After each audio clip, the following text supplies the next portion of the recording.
It's building these tools. I've got a masterclass later on for a client. What I'll be demoing to them is fundamental inside our HR management process. We say everybody has to have clear expectations. Every employee should be in a position where it gets to 5 o'clock and they know what they should have done today, and they know whether they've done it, and they know whether therefore they're winning or losing. And people go, yes, completely understand, Dom, totally agree. And then they don't do anything about it. So what I've done is I've built some tools that help them create job scorecards. And so that's great. So we can now make sure that everybody inside an organization has clarity of their job, because you have this job description thing, but they're just blah, blah, blah, blah, blah, woolly bollocks written by HR. So some tools that really help people get clarity. And then you can actually take that and turn that into a job ad, because again, job adverts are mostly really dull. So if we can write an interesting job ad, we're winning on the war for talent. And then most people have never had any training around interviewing.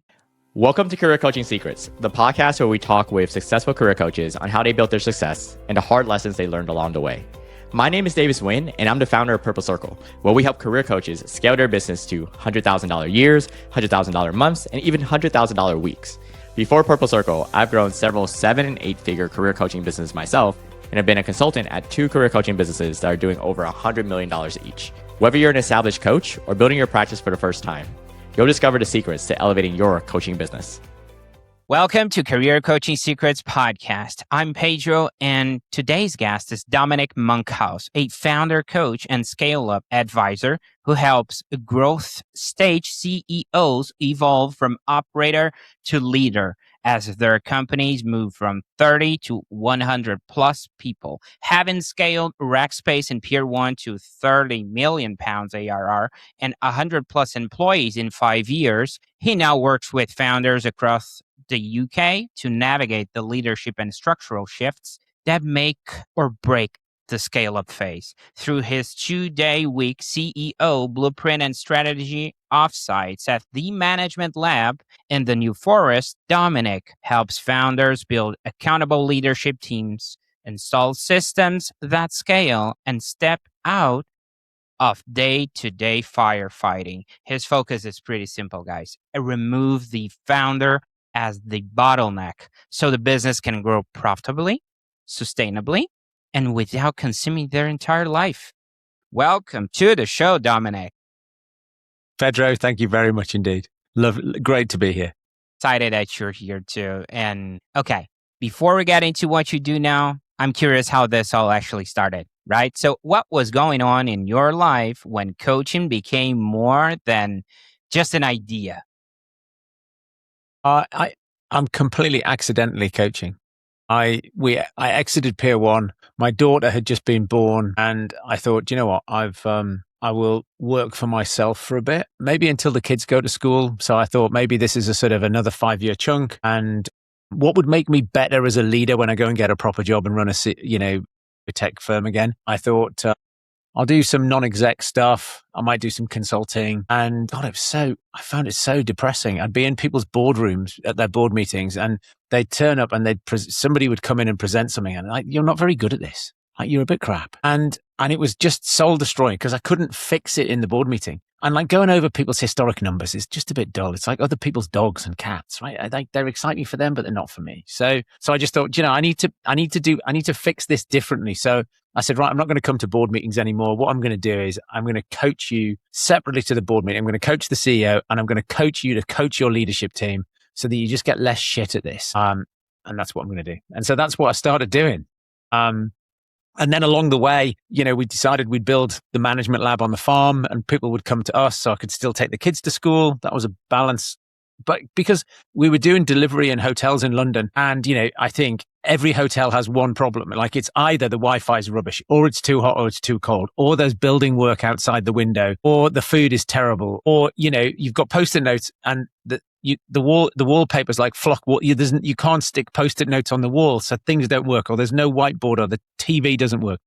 So just that, all of that makes it hard. Or you do it in their office, and you'd have a break, and somebody would go out for coffee and never come back. And are they coming back? So we're just like, right, we're going to stop doing all of that. We're going to do it here. We're going to own the experience. We're going to work mostly with people from London because it's about 90 minutes down from London to here. We're in the countryside, so it's an off-site. Your mobile phone doesn't work because we're in the country. So, come, have a day, be present, and think bigger and build a better strategy. So, that it went from sort of an accidental thing to now it's the best job I've ever had. It's the longest job I've ever had. It's the most lucrative job I've ever had. I've got no desire to retire. I think people who want to retire, it's because their job is not their hobby. Like, hobbies are what you get. Hobbies are what generate alpha waves, and you get paid. You don't get paid to do it, but you love doing it. I love doing this, and I get paid to do it, and I want to do it. I'm happy to do it and like die with my boots on. Okay, interesting. Especially the fact that it felt so organic, right? And supernatural. You're like in a bar room and you're like, hey, this is just boring. Okay, people don't know how to do X, Y, and Z. That's hilarious. Now, at what point, because it sounds like it started like a side project. Like I'm just trying to do this to solve this, So at what point did it stop feeling like a side thing or a calling, and it started feeling like, you know what, this is an actual business you were responsible for? Yeah, well, I've got one of my clients keeps saying, Dom, you've well, I suppose at the beginning it was probably a bit of lifestyle. And then when the kids went to school and I thought, hang on, this is when I was going to get a proper job again. I thought maybe we should do this, be a bit more specific about this. And so then, revenues went up quite nicely. But one of my clients keeps saying to me, he said, mate, you've got a 10 million pound business just hiding in plain sight. Now, I can completely understand if you want to run a lifestyle business and you don't want to scale it and make it meaningful. I can completely understand if that's how you feel. I'm like, every time it's like so, I think we went from lifestyle to, maybe the last 3 or 4 years, we've done it as a serious business. And then last year, my wife and I, she works in the business as well, we said, look, we've got another 10-year thing now because another 10 years and the kids are off the payroll. So 10 years from now, the youngest will have left home and gone to university. So we have to, we've got to do something for 10 years. I don't want to retire and sit here and, I don't know, play golf and my kids, I'm not like busy. Because I think that's part of them growing up with the right role models around them. My wife and I busy all the time, doing stuff. So we said, look, let's take it up a notch. Right? Let's aim to really make a difference. And so I don't think we've been this busy. I can't remember working this hard in maybe forever. So I'm working really hard at the minute, but I'm loving it. Yeah, I mean, it sounds like you're very passionate about it. It's a mix of a passion project with hard work. I mean, the outcomes usually are great. So my follow-up question is, once you were out there helping people and you had your own network, people reaching out, and eventually you turn into a business. So we kind of burst a bubble when we do that, right? So who did you naturally end up attracting? When did you realize, yeah, these are my tribe? This is the guys I can help the most. Do you know what? That's really interesting. I think for 2 years, I didn't know why for 2 or 3 years, I didn't know why I was doing it. And I would meet with a friend of mine, Ethan Martin in Colorado, and we'd go for a hike. And I'd be like, I still don't know why I'm doing this. I still, Jim Collins, have a purpose. I don't know what, I can't get my hands around it. And then I realized that Sherry Kutu had written a report for the British government called the Scale Up Report. And she said the structural difference between the UK economy and the US economy is the US has 7% large firms and the UK only has 5%. And she said, what that means is there's about 2,000 companies that should exist in the UK that go on a journey from 50 to 250 employees that we don't have for one reason or another. And if we had them, that would make the difference to the whole economy. And so I realized, I thought, okay, well, I can't do 2,000. I can't help 2,000 scale ups on my own. I'm going to do 200. And so then that gave me a purpose, and it's like, okay, now I can really. And so then I thought about who do I enjoy working with the most, and where do I offer them? And it was exactly that, scale ups on that journey from 50 to 250, particularly through, I think there's a phase shift at 100 employees. So, you're playing basketball, you're the founder, you're head and shoulders above your team. Look, if you, me and LeBron James are on a court, like we're winning games, right? Because he's amazing. So the founder's this rock star in a business and they're involved in everything. And they get past sort of 30, 50 people, they've crossed the desert. And then they have this sort of validation moment where their revenue goes up and everything seems easy. And then all of a sudden, bang, they slam into a wall again. And what they've done is they've elevated all of their sort of heads of or managers or into some sort of leadership team role, but they're not good enough. And everything's still on the manager and the company's got busier. And so, when about 70 or 80 people, you hit no man's land. You're too small to be big and too big to be small. And that's my tribe. It's like what happened. Those guys ring me up and they say, Dom, I am working 14 hours a day, 7 days a week, and I can't carry on. What the fuck do I do? And so that's my target audience. And what we've said is, do you know what? Over the next 10 years, we're going to help 2,000 companies. We're going to fix the British economy on our own, whether anybody likes it or not. That's what we plan to do. Oh, okay. What a journey. It's like the intention. It's like you were unsure of why are you doing this, and then you got into this perception of the economy, right? How can I help and it create that ripple effect and help the most, and that brought you to those 200 and then the 2K, right? Yeah. And I was on a podcast a few years ago and somebody said to me, does a company have to scale? And I said, you know what? If you've got purpose, then you have to. It forces you to look at ways to scale because you can't not try to deliver on your purpose. And so now that I've got there, it's like, okay, well, the whole thing is now the whole thing is just like it's like a dominoes, right? You go get your purpose, you get the drive, you get clarity, and then you also have to accelerate. Okay. Yeah, that makes sense. Now, let's zoom out for a second, right? If someone ends up working with you today, how do they usually find their way to you in the first place? There might be a referral. I mean, certainly for the first few years, it was all referral. And now increasingly, we run, I suppose we have a funnel. So we run ads on Google and Meta. We drive people into a workshop. Some people in those workshops are a good fit and they might join one of our two programs. And so, and sometimes it's really direct like that. Other times it's a bit more indirect. People might look at, I mean, we've had the international leads we've had in the last 6 months have all come through like ChatGPT or something like that. Right. So historically, it was all through the website in the UK, but we've picked up a client in Israel. We were talking to some potential clients in Romania. I was talking to some new clients in Australia this morning. And so that's fascinating because only in the last 6 months has that sort of ChatGPT, Claude, Perplexity, Gemini channel opened up. And then you go, well, if that opened up and they were some fantastic opportunities, how do we get more of that? So yeah. Yeah. So We're not really people just message talking me about the UK now. Yeah, well, yes. And so, we developed an online program that we've delivered for one of our large clients to their business units. And we've put maybe 500 leaders through the online program, but we haven't tried to sell it to anybody. But now we think, okay, there's probably an opportunity to repackage that and say, look, two-thirds of our web traffic comes from the US. I've got nothing to sell them. So maybe I should sell them something. Maybe I should help founders in the United States because the guys in Israel and Romania, they come here every 6 months because coming here every quarter might be too much. And certainly they're a bit stuck at the minute because all flights to the Middle East are cancelled. So if you are overseas, but the guys in Australia, they're not going to come here every quarter. So, we've got to work out how to work with them. Interesting. Now, let's talk about the mechanics behind the scenes for a moment, right? So they find you through referrals, ads, the workshop, and all of that. Now, when someone decides to work with you, Dom, what does that actually look like from their perspective? If you're still a startup, then we run a in-person cohort on the farm every quarter with touch points every 2 weeks. And so, it's the same, if you like, it's the same curriculum.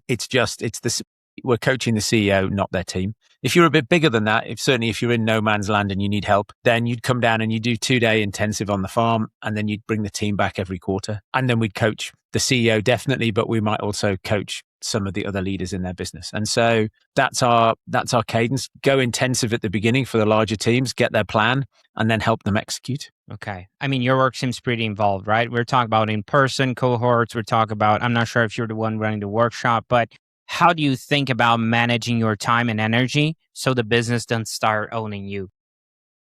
That's it. Yes, I've got another coach who I work with, Phil, who I've worked with for 7 years. So he has his own coaching practice. But if I have a requirement, he comes in. He's great. I'm sales and marketing and front of house and visionary, and he's operations and process and engineering, and he's former project manager at Rolls-Royce. I'm all spiky energy. He's all calm. So, we're a good double act. And, we tend to run the workshops together because depending on what the client needs and the personality of the CEO and their team, then, it might go either way. I might coach them or he might coach them. And I don't work on a Friday, so we take Fridays off. But I put 16 weeks no delivery in the diary on the first so every year has 16 weeks blanked out. which I can take on a holiday or training or move stuff around, but it gives some freedom in the diary. And when we're delivering during the year, we won't deliver more than 3 weeks on the trot. So typically we'd have people on the farm maybe 85 days a year, but we tend to do delivery Tuesday, Wednesday, Thursday. Fridays are always off. And, we'll do a 3-week block and then we'll have a gap. And that means that every 3 weeks we've got the chance to take stock and say, can we build some tools? Can we work on marketing? Can we do something else? Can we be creative as opposed to doing delivery? Can we do strategy rather than on the business rather than in it? And so that's how I try to balance that. I mean, if you don't have children, here is the trick to managing your diary in this way, right? It's called a contextual calendar. What you do is every month there is a week in the month where the first of the month is in the middle of the week, right? So at the beginning of the year, you block that week out in the diary. So that's 12 weeks blocked out in the diary. And that forces you into working only 3 weeks out of 4. And 4 times a year, there are 4 months with 5 weeks. And so what you do is you put a week next. So 4 times a year, you've got 2 weeks off. And that means you've got 16 weeks in the diary that you're not going to do work. And that is enough to take holiday, run training courses. Because then what you can do is you've got space so you can move them around. Because otherwise what happens is you get partway through the year and somebody says, hey, could you come and do some delivery in Australia? Or could you come and do delivery in America? And you go, well, I can't because I've got something every week and I'm going to need to move it. It's much easier actually to move an entire block of time than it is to, just say, I'm stuck. And also it means that you always know if you're working hard, you know that there's a gap around the corner. Right? You're never more than 3 weeks away from an off week, which just is great. Because if you are working really hard, then it's nice to know. So what I try to do is I try to work really, really hard Monday to Thursday and compress everything into a week, short week. Let me ask you this, because I think I can tap into your experience about this. It's like you mentioned, this is a very much like a passion project. At the top of it, you're also working hard into it. So, okay. Now, what I'm curious is, like, have you ever caught yourself, at least in the beginning, right, making some trade-offs like, hey, this is so much fun. I'm going to work that Friday, that I usually take off because I'm having a blast. Do you have that duality? Because that's something that just brought my mind. Yeah, no, look. So last Friday, for example, I don't know, it depends what your classes work, right? So because I've got last Friday, I had Friday, it was entirely free. So that means I could go running, I could ride a bike, I could do something, I could take my wife out for lunch, something like that. But actually, a friend of mine had sold his business a few years ago, and we were chatting on LinkedIn, and he said, "Hey, look, why don't you come over to mine, and we'll like shoot the shit for half a day, and we'll just talk about what we're doing and how can we help each other." And so I jumped in the car and I went over to see Nigel Taylor, and we talked exit, founders, AI, farming, horses, stuff for half a day, and then I came home. Right. And so you could say, well, is that work? Is that not work? I mean, it's definitely work adjacent, right? But I'm not doing delivery. So, I enjoyed it. I put that, I'd put that down as an enjoyable afternoon out. It just so happened there was probably a work context rather than just a friend context to it. And that's okay. Because I love this thing, right? Right. But I mean, that's why right. Like this Friday, I've got, a friend of mine is nearby on some family event, so he's coming over, and I'm going to cook him breakfast, and we're going to talk. Maybe we'll go mountain biking, or we'll sit and talk shit. Depends on what the weather is. But that's Friday morning. But he's just happens to be in the area, and so I'm free. So that's half a day catching up with Angus. So that's fab. Look, I don't mind working weekends either. So I've got the founders I work with are often workaholics. I will get a WhatsApp on a Saturday from Graham saying, have you got 10 minutes? And I'll ring him back. I'll go, Graham, I've got 10 minutes now. I'm just sitting having a cup of tea. Let's have a chat. And he's got something that's burning his brain that he wants to talk to me about. And it's like, that's okay. I don't mind doing that. Yeah. I mean, I'm talking from experience, right? I love my job also, and I'm also on a side hustle. I'm a career coach, but my idea of fun is different from the wife. And sometimes I see myself talking with her, and she's like, "Yeah, but that's work," and I'm like, "Kinda." Have you ever saw yourself in that position? Because I see myself all the time. Well, you see, my wife, what I'll do is I'll finish a day working with clients, and I'll go into the house and I'll say I'm tired. And she'll say, how can you be tired? All you've done is talk to people all day. Shall I tell you what I've done today? Right. So it's like my wife just thinks what I do is not work. Right. We're married to the same person. So that's fine. You I just sat on the that's computer and talk with people on a podcast. How can you be tired? Totally. That's not work. Get a grip. Look, let me tell you, I've walked the dogs, I've fed the children, I've hoovered, I've, da, da, da, da, da. It's like, yeah, okay, right, fine, yeah. Yeah, totally get you. I totally get you. Now, Dom, looking forward a bit, what's the direction you're aiming this business towards? And I know we're talked about this, you kind of browsed through it, but are you thinking more about growth, leverage, building a team, refining what already works? What feels most exciting right now? I think that I don't necessarily fancy building a team. It's interesting. I had a guest on the podcast the other day and we were chatting about remote work versus in person. And so I definitely think in person is important, which is why we bring people to the farm, right? I think if I'm going to get a leadership team to have difficult conversations and get into conflict and teach them how to have constructive conflict, I can do that in a room, and I find that really hard to do on Zoom. So, but what we have done recently is this time last year, we had 3 full-time employees, as well as the people we've still got, but we parted company with them and we moved on to contractors. And so I think the team that we now work with is in marketing, a fab. Yes, we're looking to grow. We're looking to have more impact. So it's really not about growth for the sake of growth or revenue for the sake of revenue. I don't need either of those, but looking at the purpose and going, well, how do we reach more people? How do we help more people? Probably write a 3rd book. We've relaunched the podcast. We now got a YouTube channel, and it's about having more impact. And if I can do it without hiring any more people, then I'll do it without hiring any more people. So I've spent, Claude Code came out, we've had some big releases, Codex. I'm spending every working moment playing with the AI tools, particularly the agentic ones that run locally on my machine. And I'm building a load of tools for clients, looking at where clients get stuck and going, right, how can I build a tool that would help people get through that, help people accelerate through that, make it easier for them to do that piece of work. And that's consuming every hour of my day at the moment. Okay. And even when things are going well, there's always something under construction, right? So what's the main thing you're actively working on or trying to improve in the business right now? It's building these tools, right? So, I've got a masterclass later on for a client, and what I'll be demoing to them is, so fundamental inside our HR management process, we say everybody has to have clear expectations. Right. So every employee should be in a position where it gets to 5 o'clock and they know what they should have done today, and they know whether they've done it, and they know whether therefore they're winning or losing. And people go, yes, completely understand, Dom, totally agree. And then they don't do anything about it. So what I've done is I built some tools that help them create job scorecards. And so that's great. So we can now make sure that everybody inside an organization has clarity of their job, because you have this job description thing, but they're just blah, blah, blah, blah, blah, woolly bollocks written by HR. So some tools that really help people get clarity. And then you can actually take that and turn that into a job ad, because again, job adverts are mostly really dull. So if we can write an interesting job ad, we're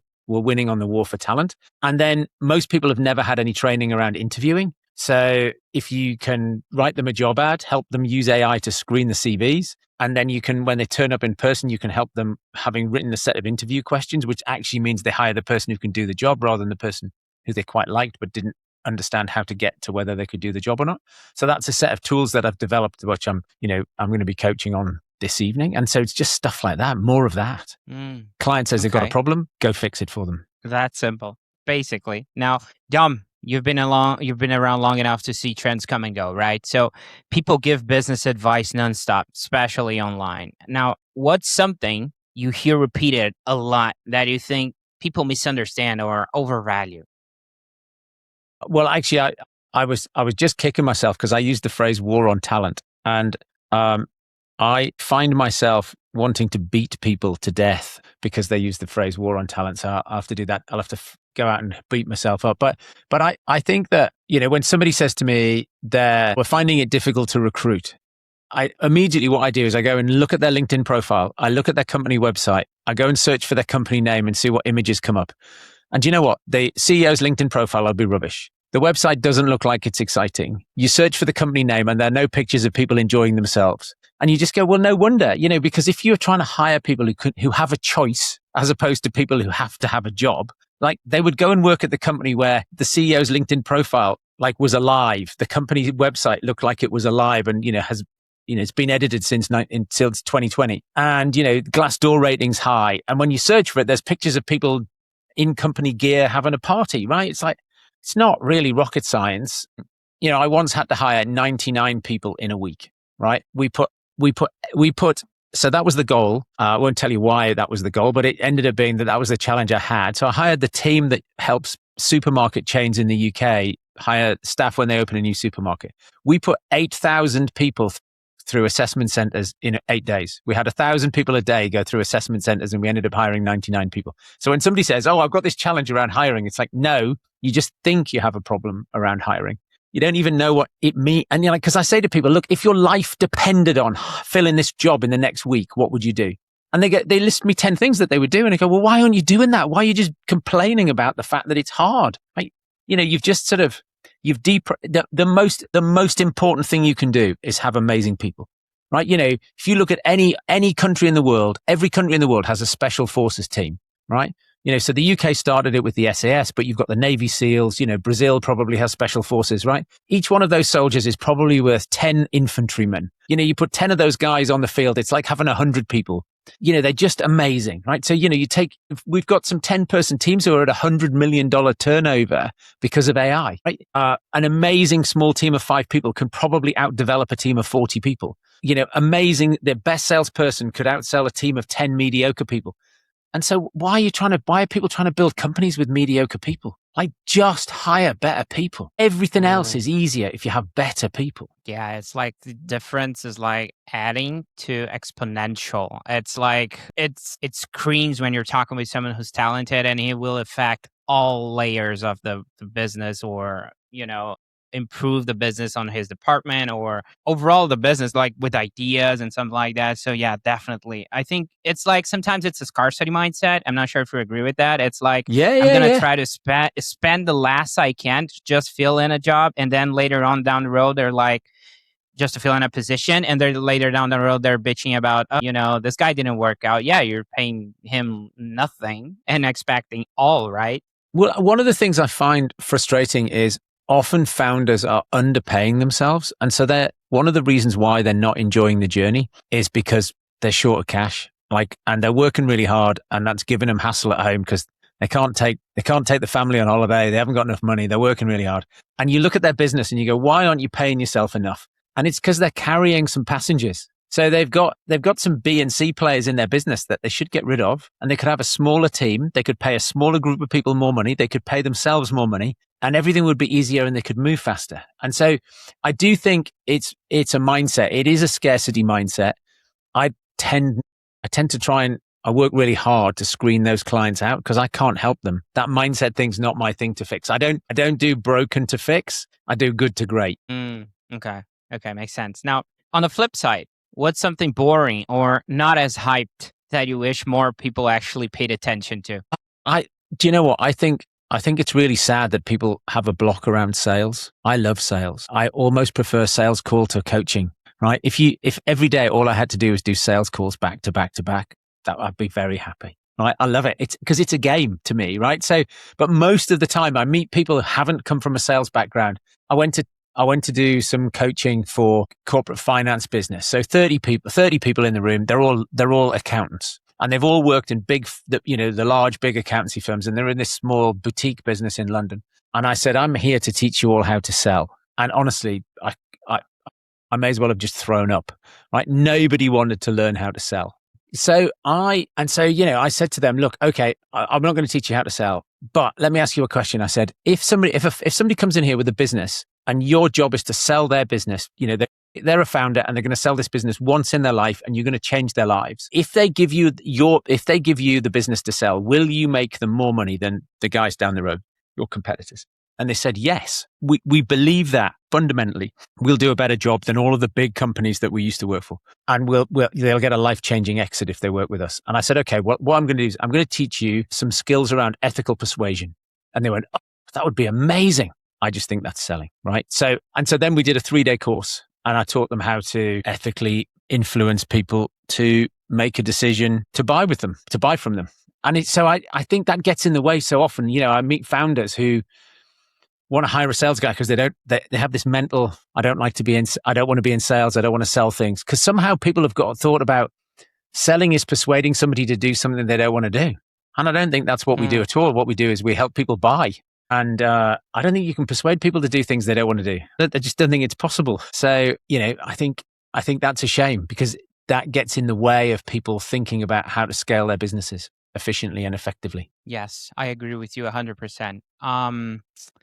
Dom, before we close this out, if someone resonated with you, with what you shared, and wants to follow your work, right, where should they go? Go to the website, sign up to the newsletter. Go to LinkedIn, sign up to the newsletter. Newsletter is a great place because that's where we push the podcast and YouTube videos out. I share certainly some new subscribers. They get an email a day from me for 33 days, which is really my Mind Your Fucking Business, my book, because I'd give it to people for free. I'd give it to people for free and they still wouldn't read it. So what I did is I turned it into 33 emails, which are like 1 to 2 minute read a day. So that just come up, find me somewhere on the, luckily, if you search for Dominic Monkhouse anywhere in the world, I am the only one. And therefore, it's easy to find me. That's a good brand. Okay. There were a few moments from this chat that really, really stayed with me and I need to highlight. Okay.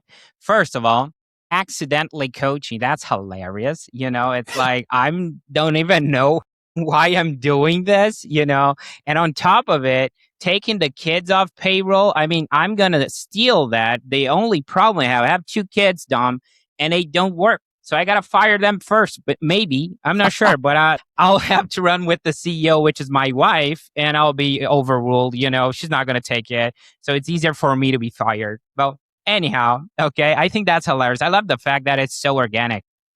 The things you do, like, for example, when you're considering scaling, it needs to be tied with a purpose. It's not scaling for scaling. It's I want to scale because I believe in the outcome. And I think that's a great reminder. And I love a radical analogy. For example, if you had a cure for cancer, would you keep it from other people? You do have something valuable to the world. Why not push it? But not in a tactical way. It's like just being honest, like you said, ethical sales, right? So I would also highlight the fact that you have I would say a thing for in-person events versus remote work. And I have to agree with you, especially with the AI and all that stuff. It's so different to connect with people, in person. So I think that's very valuable. It puts you in a different spot right off the bat. And I love what you mentioned about I find it difficult to recruit. Whenever someone says like that, and I'll give you another example. What is your problem? I need more clients. That's just a basic answer, because you had to peel it off, right? Is it like the conversion? Are we talking about lead gen? What's the channel you're getting people from? Do you have a funnel? So it's just a basic, a strategic idea of, I just need more clients, when at the end of the day, that's just a symptom, man. I need to recruit. I find it difficult to recruit. Yeah, because you need to take a look at all the things before that. So what you said makes perfect sense. And the fact that you love sales, I also worked in sales for a while ago. And I hate that always be closing idea, the tactic. And I think it's tied also for people that don't like sales. It's a little bit of fear of rejection. It's like, they're going to say no to me. What am I going to do with my life? And just moving forward, man. It's just like, on to the next one. You never had the sale. You don't lose a sale. That's not yours. I mean, you can fight for a client because you're fighting for a true outcome that you believe in. But I really don't think that's how it should be done. And I think you agree with that. But just by saying the ethically sales training you do, I'm curious about that. So I'm going to take a look at your stuff also. Now, Dom, I really appreciate you taking the time and being open with this. It was great having you on. Mate, it's been fab. Great. Thank you for asking me. That's it for this episode of Career Coaching Secrets. If you enjoyed this conversation, you can subscribe on YouTube, Spotify, Apple Podcasts, or wherever you're listening to this episode to catch future episodes. This podcast was brought to you by Purple Circle, where we help career coaches scale their business to $100,000 years, $100,000 months, or even $100,000 weeks, all without burning out and making sure that you're making the impact and having the life that you want. To learn more about our community and how we can help you, visit joinpurplecircle.com.